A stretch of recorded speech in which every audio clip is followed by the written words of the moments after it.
सबसे पहले सॉन्ग को ले लेना। ये स्टेप ये तो सबसे पहले कुछ नहीं करना।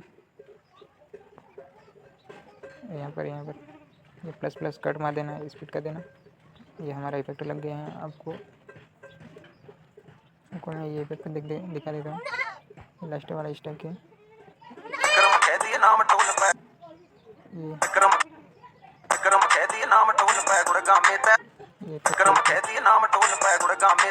ये देख सकते हैं। आपको भी ऐसी इस टाइप की वीडियो बनवानी हो तो हमारे यूट्यूब चैनल को सब्सक्राइब कर देना और वीडियो पूरा देखना, मैं बनाऊंगा। और हमारे यूट्यूब चैनल को सपोर्ट करना ना भूलना। इस टाइप की इफेक्ट मारूंगा मैं।